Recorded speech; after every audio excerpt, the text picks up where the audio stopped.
On en arrive maintenant à la conception de fonctions de transfert qui approximent celle du filtre passe-bas normalisé idéal, et ce après avoir expliqué dans la section précédente pourquoi il était suffisant de considérer le passe-bas plutôt que les différents types de filtres. Alors toutes les approximations que je vais discuter sont classiques. On va commencer par deux approximations, celles de Butterworth et de Chebyshev, qui sont suffisamment simples pour être effectuées à la main. Je discuterai ensuite rapidement quelques autres approximations, en particulier les filtres elliptiques qui sont très utiles, mais pour lesquels l'utilisation de logiciels de conception est essentiellement obligatoire. Alors pour resituer notre discussion dans notre stratégie de conception globale, dans cette section, on discute donc la détermination d'une fonction de transfert approximant le gabarit du passe-bas normalisé idéal. Et on s'est ramené à ce cas à l'aide du concept de normalisation et de dénormalisation détaillé dans la section précédente. Alors tout d'abord, discutons donc les filtres passe-bas de Butterworth. Commençons la discussion avec le passe-bas essentiellement le plus simple qu'on puisse concevoir, qui est h de s égale 1 sur s plus 1. Alors ce passe-bas pour oméga est égal à 1 radian par seconde à une atténuation de 3 dB. En d'autres termes, dans son gabarit, on aurait Amax égale 3 dB et oméga p égale 1 radian par seconde. Et en termes de réponse en fréquence, sa magnitude au carré, on voit immédiatement, est égale à 1 divisé par 1 plus oméga carré. Alors pour rappel, si besoin, je redonne ici le diagramme de Bode de ce filtre. Et on peut voir essentiellement les filtres de Butterworth comme une généralisation de ce filtre. Alors la première généralisation qu'on a besoin de faire, c'est de pouvoir considérer d'autres atténuations Amax dans la bande passante que 3 décibels. Alors pour ça, je vais introduire ici un facteur epsilon devant le oméga carré, et on va voir que ce facteur epsilon permet d'ajuster le Amax. Ensuite, l'autre chose qu'on a besoin de pouvoir faire, c'est d'ajuster le facteur de transition. Et pour ça, pour faire tomber le filtre plus rapidement, on va augmenter son ordre, remplacer le oméga carré par oméga puissance 2n, où n peut être un ordre relativement élevé si on veut. Au final, on obtient la définition la plus simple essentiellement des filtres de Butterworth, qui est donnée en fonction de la magnitude de sa réponse en fréquence, c'est-à-dire h de j oméga en module au carré est égal à 1 sur 1 plus epsilon carré oméga puissance 2n, ou purement en magnitude 1 sur racine de epsilon carré oméga puissance 2n. Alors ce qui nous reste à faire maintenant, c'est de discuter plus en détail comment choisir epsilon et n ici pour satisfaire le gabarit d'un passe-bas normalisé. Alors avant de faire ça, voyons graphiquement quelle est l'allure des filtres de Chebyshev. Ici, j'ai fixé le paramètre epsilon à 1, ce qui impose que l'atténuation maximale dans la bande passante est de 3 dB. Et en particulier, vous voyez que tous ces filtres ici pour oméga égale 1 radian par seconde passent par le point moins 3 dB.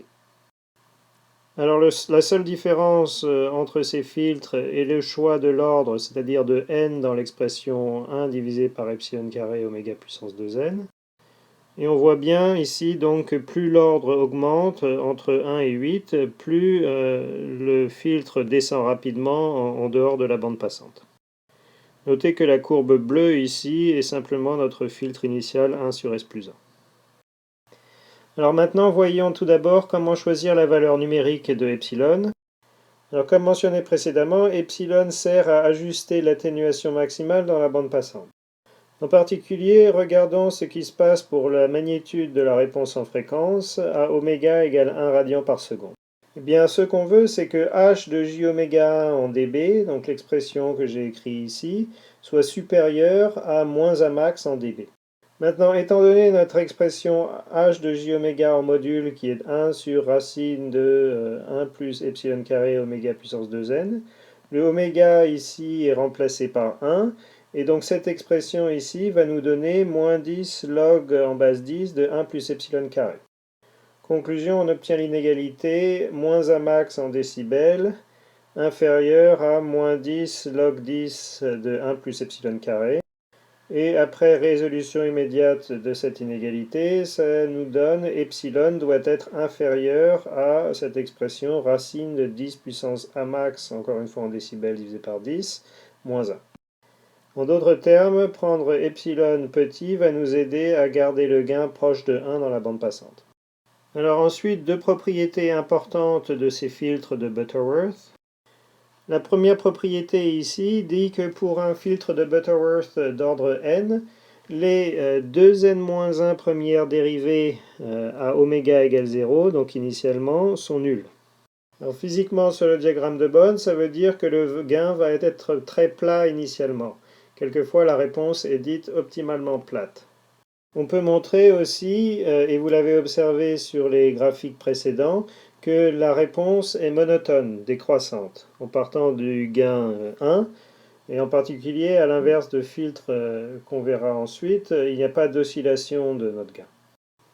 Enfin, pour un filtre d'ordre n, l'asymptote, c'est-à-dire dans la bande d'arrêt, descend à moins 20 n décibels par décade. En d'autres termes, plus n augmente ici, plus le filtre décroît vite, et donc n permettra de satisfaire les spécifications d'atténuation minimale dans la bande d'arrêt et de facteur de transition. Alors cette dernière propriété ici se voit immédiatement en regardant l'expression du gain h de j oméga en module est égal à 1 sur racine de 1 plus epsilon carré oméga puissance 2n quand oméga est très grand.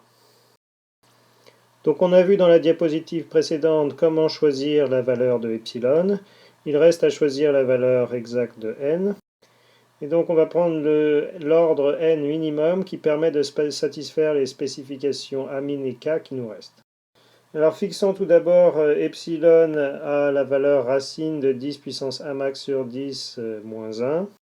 Alors notez que cette valeur de epsilon fait que notre filtre passe bas va passer par la valeur moins 1 max en décibels exactement pour oméga égale 1 radian par seconde. Ensuite, ce qu'on veut, c'est qu'au moment où la bande d'arrêt commence, c'est-à-dire à oméga est égal à 1 sur k, notre atténuation doit être au moins de a min. En d'autres termes, le gain ici de notre fonction de transfert en décibels à la valeur oméga égale 1 sur k doit être inférieur à moins a min en décibels. Et pour obtenir cette expression ici, j'ai simplement remplacé à gauche h par son expression. Donc h en module de j oméga est égal à 1 sur racine de 1 plus epsilon carré oméga puissance 2n. Alors cette équation maintenant est très facile à résoudre, les détails sont donnés en dessous, et on obtient finalement que la valeur de n qui permet de satisfaire a min et k doit être au moins de cette quantité ici, qui n'est pas à prendre par cœur et qu'on peut retrouver directement à partir du raisonnement précédent. On voit donc ici que l'ordre minimum de notre filtre de Butterworth qui permet de satisfaire le gabarit est fixé en fonction de k, a min et a max, avec a max en fait qui commence par fixer la valeur de epsilon. Alors notez maintenant que, à part pour le cas le plus simple 1 sur s plus 1, je n'ai discuté pour l'instant les filtres de Butterworth que en fonction de leur réponse en fréquence h de j oméga. La connaissance de l'expression du gain de cette réponse en fréquence est tout ce qu'il vous faut pour déterminer les valeurs de epsilon et de n nécessaires à satisfaire un gabarit donné.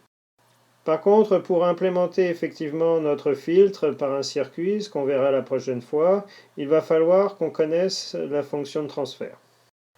Alors le plus simple, c'est d'utiliser des tables ou des logiciels pour obtenir cette fonction de transfert après avoir déterminé l'ordre et le epsilon recherché. Alors en fait, les filtres de Butterworth sont effectivement tabulés pour différentes valeurs d'ordre n, mais par contre, ils ne sont pas tabulés pour différentes valeurs de epsilon, car c'est en fait inutile.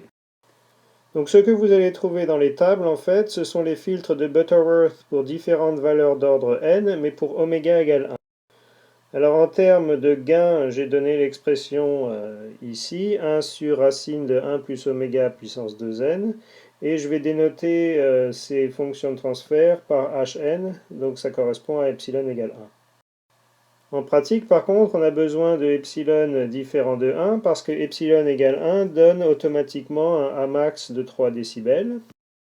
Mais si je prends l'expression précédente et que je remplace oméga dedans par oméga fois epsilon puissance 1 sur n, alors j'obtiens exactement l'expression dont on a besoin, 1 sur racine de 1 plus epsilon carré oméga puissance 2n, qui est l'expression de notre filtre de Butterworth général. Avec les tables maintenant qui vous donnent la fonction de transfert en fonction de S, cette transformation ici correspond à simplement remplacer tous les S dans les fonctions de transfert par S fois 1 epsilon puissance 1 sur n. Alors voici un résumé pour la conception de filtre passe-bas de Butterworth. Alors encore une fois, le but c'est de satisfaire un gabarit donné par Amin, Amax et K. La première chose qu'on va faire, c'est de fixer epsilon à cette valeur, racine de 10 puissance Amax sur 10 moins 1. Ici, Amax est en décibels, et cette expression ici nous permet d'obtenir un filtre qui passe exactement par la valeur moins Amax à la pulsation 1 radian par seconde. Ensuite, il faut choisir l'ordre supérieur ou égal à cette quantité ici, afin que quand on commence la bande d'arrêt à 1 sur k radians par seconde, on soit en dessous du niveau moins amine décibels. Alors notez ici par exemple que si cette quantité vous donne après calcul, je ne sais pas, 4,3, bien il faudra prendre l'ordre au moins 5. Et finalement, si vous avez un livre avec une table qui vous donne Hn, les filtres de Butterworth normalisés pour la valeur epsilon égale 1, alors pour obtenir la fonction de transfert de passe-bas que vous cherchez, vous remplacerez tous les S dans ces formules par S multiplié par epsilon puissance 1 sur n. En fait, en général, pour les filtres de Butterworth, on va voir que vous n'avez même pas besoin de table pour vous donner Hn de S. Il est possible de retrouver ces fonctions de transfert directement à la main de manière analytique. Alors avant de passer à la discussion de ces fonctions de transfert des filtres de Butterworth, voici un petit exercice à faire chez vous où il s'agit d'appliquer la méthodologie de la diapositive précédente. On vous demande ici de concevoir un filtre de Butterworth dont le Amin est de 1 dB, le Amax est de 20 dB et le facteur de transition est de 1,5. Notez qu'une octave ici a une signification sur les échelles logarithmiques et veut simplement dire de multiplier les fréquences par 2. Enfin, pour pouvoir résoudre l'exercice, on vous donne ici une liste des fonctions de transfert des filtres de Butterworth pour epsilon égale 1 et les premiers ordres. Alors dans les quelques diapositives suivantes, je vais discuter plus en détail les fonctions de transfert des filtres de Butterworth. Alors, comme on l'a vu précédemment, ces filtres sont définis principalement par une formule qui donne leur gain ici. Cette formule est celle qu'on utilise pour calculer les valeurs de epsilon et de l'ordre n qui sont nécessaires pour satisfaire un certain gabarit de passe-bas. Mais pour les applications qui nous concernent, la conception et la dénormalisation, on aura aussi besoin de la fonction de transfert h de s qui, on l'a vu, peut être trouvée dans des tables ou des logiciels. Alors essayons de voir maintenant ici si on pourrait retrouver la fonction de transfert de ces filtres. En même temps, la discussion qui va suivre constituera un bon entraînement à la manipulation des notions associées aux fonctions de transfert. Alors un filtre de Butterworth n'a pas de zéro, et donc connaître sa fonction de transfert est équivalent à connaître ses zéros, que j'ai dénoté P1 à Pn ici. Alors ce qu'on va montrer, c'est que les pôles du filtre de Butterworth sont en fait répartis régulièrement sur un cercle. Bien sûr, ils sont aussi à gauche du plan S pour avoir un filtre stable. Et pour le cas d'un filtre Butterworth général ici, ce cercle a un rayon de epsilon puissance moins 1 sur n. Alors vous noterez aussi l'ajustement de la constante de proportionnalité avec ce 1 sur epsilon ici, qui permet en fait d'avoir h de 0 égale 1, comme il se doit, puisque ici en haut on avait h de 0 égale 1. Voici une représentation graphique de la position de ces pôles. Ils sont donc sur un cercle ici, et aussi à gauche seulement du plan S. Alors bien sûr, pour un filtre d'ordre n, on doit avoir n pôles. Et une façon facile de tracer ces pôles ici est de tracer en fait deux n-pôles équitablement répartis sur le cercle et ensuite d'éliminer les pôles qui sont à droite du plan S. Ce qu'on va obtenir alors, ce sont des pôles qui ici, comme on voit, sont séparés par un angle π sur n. Le grand N sur cette figure est notre petit n dans la notation des diapositives précédentes. Donc pour le cas n égale 2, on pourrait commencer par tracer 4 pôles ici. Ces pôles divisent le disque en parts égales avec des angles à chaque fois de 90 degrés. Et puis pour les pôles effectivement de notre filtre d'ordre 2, je vais oublier la partie droite de mon schéma. Il me reste alors mes deux pôles à gauche, ici P1 et P2, qui sont séparés par un angle de 90 degrés, c'est-à-dire π sur 2. Pour un filtre d'ordre 3, maintenant, je vais avoir trois pôles à gauche, ici P1, P2 et P3, qui vont être séparés par π sur 3 ou 60 degrés.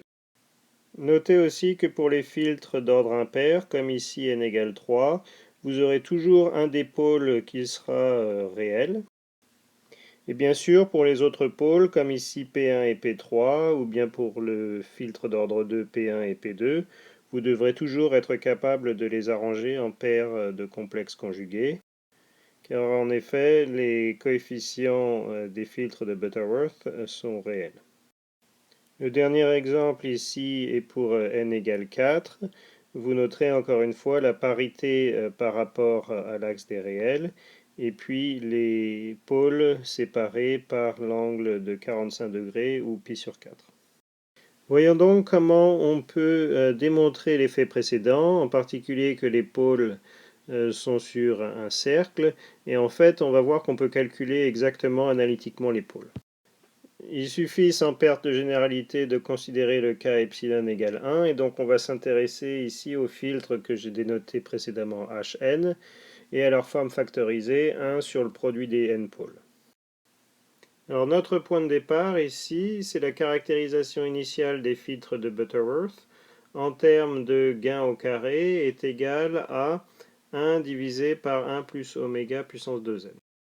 Alors ce gain au carré ici est égal à Hn de j oméga multiplié par son conjugué, et le conjugué ici est égal à Hn de moins j oméga, par un argument que j'avais mentionné précédemment et qui est lié au fait que les coefficients de Hn sont réels. En particulier, donc, si je considère cette expression et que je l'inverse, j'obtiens 1 divisé par Hn de j oméga fois Hn de moins j oméga est égal à 1 plus oméga puissance 2n. Alors si on remplace maintenant oméga par s divisé par j, dans cette expression, on obtient 1 divisé par Hn de s fois Hn de moins s est égal à 1 plus moins s carré puissance n, le moins s carré étant égal à oméga carré.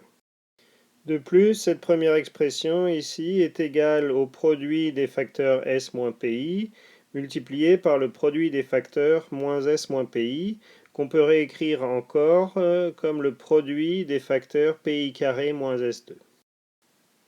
Alors regardons maintenant ces deux termes, celui-ci et celui-ci, et posons grand X est égal à moins s carré. On voit maintenant que les nombres pi carré sont en fait l'opposé des racines du polynôme 1 plus x puissance n. Alors les racines de ce polynôme sont faciles à calculer. Il faut résoudre l'équation x puissance n égale moins 1. Et vous savez déjà de vos cours de mathématiques que les solutions de l'équation très proche x puissance n égale 1 sont les racines énièmes de l'unité. Donc ici, pour x puissance n plus 1, vous avez trouvé les n racines suivantes. X est égal à exponentielle j de k plus 1 pi sur n pour les valeurs de k allant de 0 à n-1. Finalement, on a obtenu la relation que pi carré est égal à moins exponentielle j de k plus 1 pi sur n. Et donc, en prenant la racine carrée dans cette égalité, on obtient que pi est dans cet ensemble de 2n nombres. Alors, vous pourrez vérifier que ces points ici sont évidemment sur le cercle unitaire, mais aussi qu'ils divisent le cercle en angles égaux. Et finalement, pour les pôles de notre filtre, on n'obtiendra que les solutions stables, et vous verrez qu'il y a n solutions à gauche du plan S qui sont données par l'équation suivante. On a donc finalement une expression exacte des pôles de notre filtre de Butterworth, ou de manière équivalente, une expression de la fonction de transfert de notre filtre. Alors à partir de votre connaissance maintenant de la position des pôles des filtres de Butterworth, je vous demande de faire les deux exercices suivants. Le premier est pour le cas n égale 2. Il faut retrouver la fonction de transfert h2 du filtre de Butterworth d'ordre 2 pour epsilon égale 1, qui est 1 divisé par S2 plus racine de 2S plus 1. Alors ça demande simplement d'écrire le dénominateur sous la forme factorisée d'abord S-P1 fois S-P2, puis d'identifier les pôles P1 et P2, et enfin de développer l'expression. Pour le cas n égale 9, ensuite vous pourrez aussi essayer de retrouver l'expression de H9. Alors pour ça, encore une fois, partez de la forme factorisée, et puis mettez en paire les pôles qui sont symétriques par rapport à l'axe des réels, comme P1 et P9 ici. Alors vous connaissez en fait la position des pôles sur le cercle. Par exemple, ici entre l'axe des réels et P1, il y a un angle de 80 degrés, ce qui va vous donner des formules de ce type. Et enfin, quand vous allez développer vos produits de deux termes S-P1 fois S-P9 avec P1 et P9 complexes conjugués, vous allez obtenir un polynôme d'ordre 2 dont les coefficients sont réels. Alors notez ici qu'il est bon de s'arrêter là dans le développement et de garder des produits de termes d'ordre 2 au dénominateur de votre fonction de transfert. En effet, on verra que ces termes d'ordre 2 vous permettent immédiatement de faire une synthèse de filtres en cascade. Alors ça conclut notre discussion des filtres de Butterworth et on va passer maintenant à des filtres légèrement plus compliqués qui sont les filtres de Chebyshev. Alors pourquoi les filtres de Butterworth ne sont pas nécessairement suffisants? Eh bien, leur plus gros défaut est que pour une valeur n donnée, le gain ne décroît pas suffisamment vite dans la plage de transition. Alors, leur avantage est qu'ils sont très plats dans la bande passante, très proches de 1 au début, et qu'ils sont monotones, mais ces caractéristiques sont obtenues au prix d'une plage de transition qui reste relativement grande. Alors, les filtres de Chebyshev permettent d'obtenir une plage de transition plus étroite, c'est-à-dire un filtre dont le gain va diminuer plus rapidement quand on sort de la bande passante. Et donc, ça vous permettra en général d'atteindre vos spécifications pour un ordre n potentiellement plus petit, ce qui réduit le coût et la complexité de votre circuit final. Alors, par contre, en contrepartie de cette décroissance du gain plus rapide dans la plage de la transition, on a maintenant des oscillations du gain dans la bande passante du filtre. Notre discussion maintenant va suivre un peu celle des filtres de Butterworth. On va considérer tout d'abord l'expression du gain ou de la magnitude au carré ici. Alors, par rapport au filtre de Butterworth, vous voyez qu'on a simplement remplacé le oméga puissance 2n par cette expression ici, Tn de oméga au carré. Donc pour les filtres de Butterworth, on avait simplement Tn de oméga est égal à oméga puissance n. Ici, pour les filtres de Chebyshev, Tn de oméga va être une expression plus compliquée. En fait, Tn de oméga va être un polynôme qu'on appelle polynôme de Chebyshev d'ordre n. Alors malheureusement, la façon la plus compacte et habituelle d'écrire ces polynômes est en utilisant une expression qui n'a pas du tout l'air polynomiale et qui est donnée ici. Cette expression dit que pour oméga, les pulsations inférieures à 1, la valeur de Tn de oméga est calculée en prenant cosinus de n fois cosinus moins 1 de oméga. Ici, c'est le arc cosinus, ou l'inverse cosinus. Et pour les valeurs de oméga strictement supérieures à 1, c'est la même formule, mais avec le cosinus remplacé par le cosinus hyperbolique. Alors, il est utile ici de calculer au moins deux valeurs de Tn de oméga. La première valeur, c'est Tn de 0, que je vous invite à calculer en exercice et qui dépend en fait de la parité de n. La réponse à cet exercice est donnée dans une diapositive suivante. L'autre valeur intéressante pour nous, en particulier parce qu'on considère l'approximation du passband normalisé, est celle pour oméga est égal à 1. Pour oméga est égal à 1, on obtient cosinus moins 1 de 1 est égal à 0, et donc cosinus de n fois 0 est égal à 1, donc Tn de 1 est égal à 1. Maintenant, puisque Tn de 1 est égal à 1, dans l'expression ici, on obtient h de J1 en module au carré est égal à 1 divisé par 1 plus epsilon carré. D'autre part, comme on l'avait fait pour les filtres de Butterworth, h de J1 en module et en décibels doit être supérieur ou égal à moins A max. Et ça nous donne finalement une expression pour epsilon qui est la même que pour les filtres de Butterworth ici. Epsilon est égal à la racine de 10 puissance A max sur 10 moins 1, avec A max en décibels. Et cette expression de epsilon va donc nous permettre en fait de synthétiser un filtre ici qui va rester au-dessus du niveau moins A max décibels dans la bande passante. Alors, ce que je vais noter aussi ici déjà comme propriété est que le comportement asymptotique du filtre est le même que pour Butterworth, c'est-à-dire qu'on a une décroissance de moins 20 n décibels par décade pour les fréquences oméga très grandes. Voici sur ce graphique l'allure du gain de ces filtres que vous devriez comparer avec l'aspect monotone des filtres de Butterworth. Alors pour n égale 1 quand même, en fait on retrouve 1 sur s plus 1 comme pour le filtre de Butterworth, ce que vous pouvez voir immédiatement en constatant que T1 de oméga est égal à oméga. Mais déjà, à partir de l'ordre n égale 2, on constate l'apparition d'oscillations ici dans la bande passante. Pour caractériser ces oscillations, on peut compter le nombre de points où la dérivée est nulle. Donc pour le cas n égale 2, on en a un ici au début et un ici. Pour le cas n égale 3, on en a un au début, un ici et un ici, c'est-à-dire 3 points de dérivée nulle. Pour le cas n égale 4, on peut aussi compter 1, 2, 3, 4 points où la dérivée s'annule. Et de manière plus générale, un filtre de Chebyshev d'ordre n aura n points de dérivée nulle dans la bande passante. Alors en dehors de la bande passante, maintenant, c'est-à-dire pour oméga à droite ici de 1 radian par seconde, il est important de noter que la réponse devient monotone, c'est-à-dire on n'a plus d'oscillation comme dans la bande passante.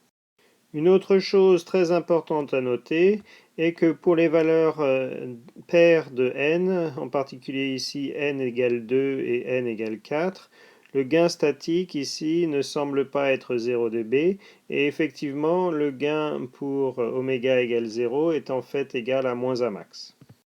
C'est très important en pratique parce que votre spécification peut vous demander un gain statique de 1 et dans ce cas, si votre ordre de filtre est pair, vous allez être obligé d'ajouter un gain supplémentaire pour décaler votre diagramme de Bode vers le haut. Pour les valeurs impaires de n, par contre, il n'y a pas de problème, le gain statique est bien égal à 1 ou 0 dB ici. Cette diapositive et la suivante discutent plus en détail les constatations qu'on a faites sur le diagramme précédent. Commençons par quelques faits sur les polynômes de Chebyshev, que vous avez peut-être déjà rencontrés dans un cours de mathématiques. Je donne ici pour information l'expression des premiers polynômes de Chebyshev, et une fois qu'on a ces premiers polynômes, il existe en fait une relation récursive donnée ici qui permet de calculer tous les polynômes de Chebyshev suivants. Parmi les propriétés les plus importantes qui nous concernent, la première ici dit que pour toute valeur de l'ordre n, le polynôme de Chebyshev en module est compris entre 0 et 1 lorsque la pulsation est entre 0 et 1 radian par seconde.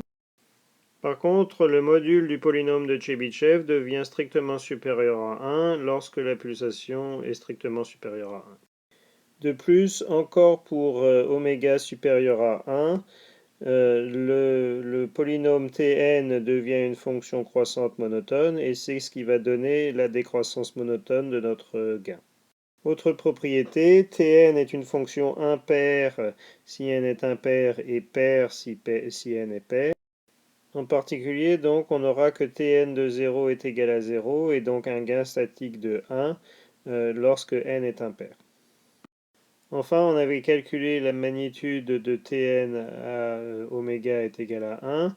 Pour oméga est égal à 0, on obtient la magnitude de Tn à 0, qui est de 0 pour n impair et de 1 pour n pair, fait que vous étiez invité à vérifier précédemment.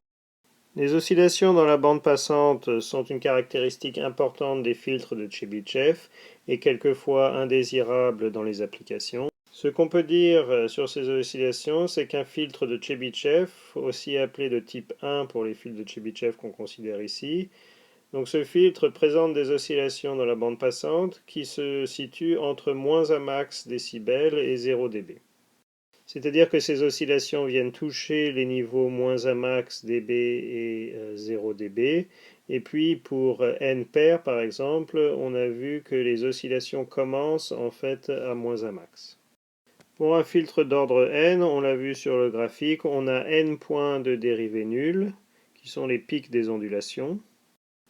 De la formule pour Tn de 0 qui est égale à cosinus npi sur 2, on déduit que le gain statique h de 0 en module est égal à 1 pour n impair et moins un max pour n pair comme on l'avait vu sur la figure. Et donc ça avait été mentionné précédemment lors de la discussion du graphique.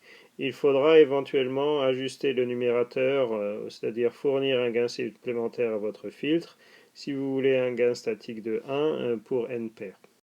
Après cette discussion générale des propriétés des filtres de Chebyshev, il nous reste quand même à déterminer l'ordre nécessaire pour satisfaire un gabarit désiré.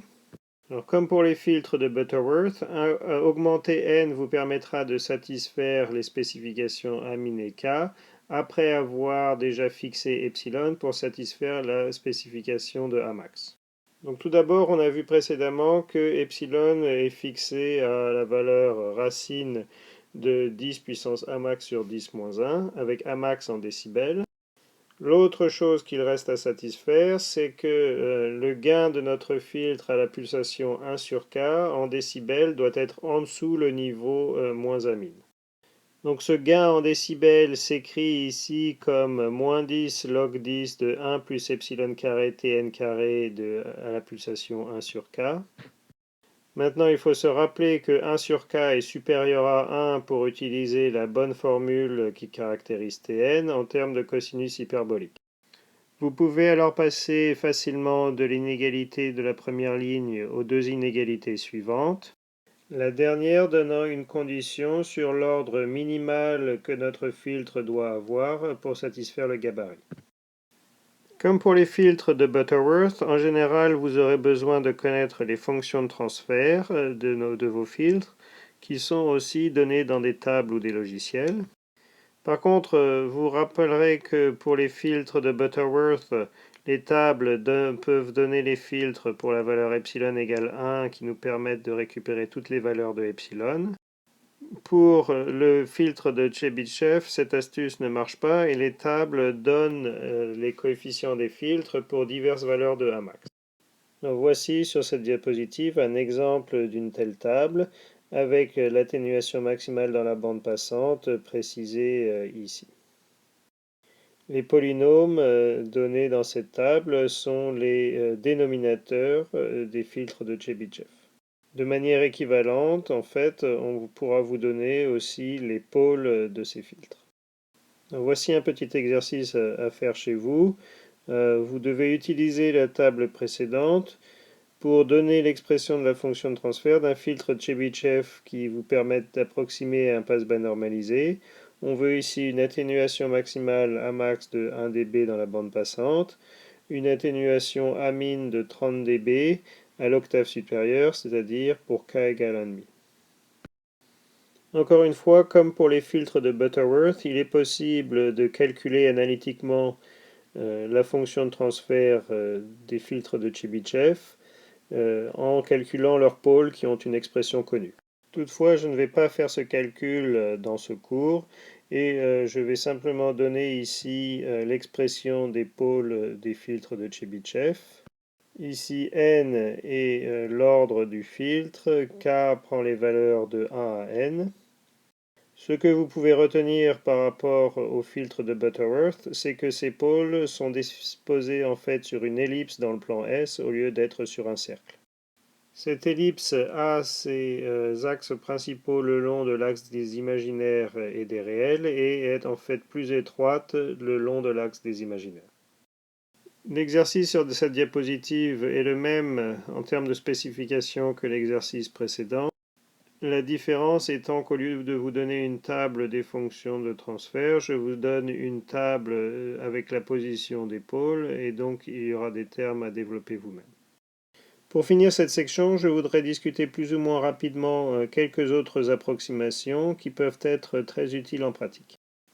La première et la plus importante, c'est celle des filtres elliptiques ou de Coeur qui ont une très bonne performance en pratique et qui seront souvent les filtres que vous utiliserez par exemple dans des projets. Ces filtres ont une transition encore plus rapide que les filtres de Chebyshev. Par contre, ils introduisent des oscillations à la fois dans la bande passante et dans la bande d'arrêt. Ces oscillations peuvent être indésirables dans certaines applications et dans ce cas, ces filtres ne seront pas utilisés. Mais sinon, leur décroissance très rapide dans la plage de leur transition leur permet de réaliser des spécifications à un ordre plus bas en général que les filtres de Butterworth ou de Chebyshev. Alors, la fonction de transfert de ces filtres diffère de manière importante de celle des filtres de Butterworth ou de Chebyshev parce que les filtres elliptiques ont des zéros finis. Ces zéros sont placés bien évidemment dans la bande d'arrêt. On peut écrire le gain des filtres elliptiques sous une forme relativement similaire à celle des filtres précédents. Mais ici, Rn de oméga n'est plus un polynôme comme pour les filtres de Chebyshev, mais une fonction rationnelle qui permet d'introduire les zéros du filtre. Alors, cette fonction rationnelle Rn dépend d'un certain nombre de paramètres, n sur 2 pour un filtre d'ordre n, et le choix de ces paramètres en général ne peut pas se faire à la main, donc on est obligé d'avoir recours à des logiciels. Alors, par exemple, dans MATLAB, vous pouvez utiliser la fonction ellipApp pour synthétiser une fonction de transfert d'un filtre elliptique. Vous lui précisez les atténuations Amax et Amin dans la bande passante et la bande d'arrêt, et ensuite vous augmentez n jusqu'à satisfaire le facteur de transition désiré. À titre d'exemple, j'ai tracé ici sur ce graphe le gain d'un filtre elliptique avec une atténuation maximale dans la bande passante de 2 dB, un Amin de 10 dB et un ordre n égale 5.